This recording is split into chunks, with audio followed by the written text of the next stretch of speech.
Hey everyone, welcome back to another card video here at Easy Auctioning Box Breaks. And for this video, we're going to be taking a look at two more of my old school Magic the Gathering decks that I used to play in group games with a bunch of my buddies when we got together after work and played for a few hours and had some good times.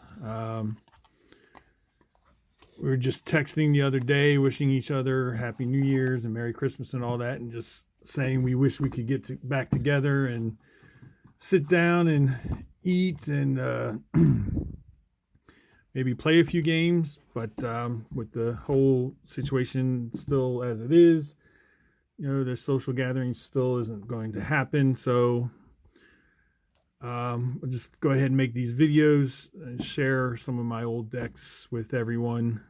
And you get to see some old cards if you're a newer player that you might not know about or have seen before. May give you some ideas for some decks. This is a green and white deck. So as you see, the first enchantment here is Mirari's Wake. Creatures you control get +1/+1. Whenever you tap a land for mana, you add 1 mana of your mana to your mana pool of any type that land could produce. So it gives you 2 instead of 1.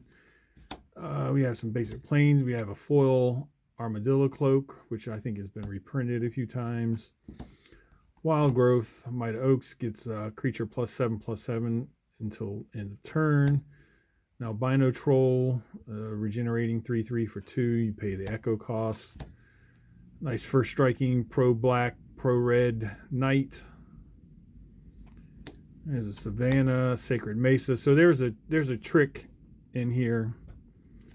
You put the Wild Growth on a plains, so you got a white land that produces white and green. You can make a token, a Pegasus token with that mana, and there's a combo in here where you can make an infinite amount of Pegasus tokens. You'll see once I get to the card. Here's a troll again. We got some basic lands, more knights. There's the Wild Growth. There's the Armadillo Cloak, the Friday Night Magic version. Here's an old Unlimited Berserk, which has been reprinted in a newer set now. It's got like a speck of dirt on it. Yeah.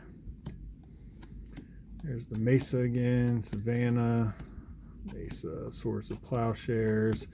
Seaborn Muse, you get to untap all permanents you control during each other player's untap step, which helps letting you make tokens during your opponent's turn. Rory's Wake. Okay, here's the combo. So Earthcraft. As soon as you make that Pegasus token, you can tap it to untap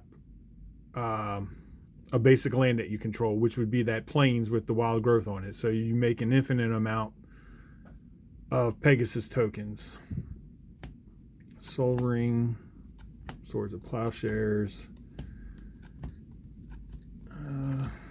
Savannah. This is a newer card I added to it later on. Garrick Wildspeaker, Planeswalker. For 1 loyalty, you untap 2 target lands. -1, you put a 3/3 beast token.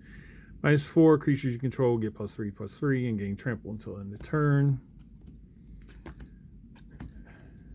I don't think there's anything else different in here that we haven't seen. So yeah, basically the trick of the deck is that Sacred Mesa Earthcraft combination.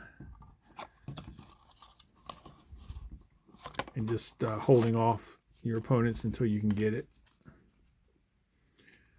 Those other creatures and cards. All right, that does it for that deck. This deck is, I think, my Tooth and Nail deck, which also has I don't know if it's an infinite combo, but it definitely has a pretty decent combo in it. We have Unlimited Birds of Paradise. Okay, so this is part of the combo, this vampire. So I'll set that aside.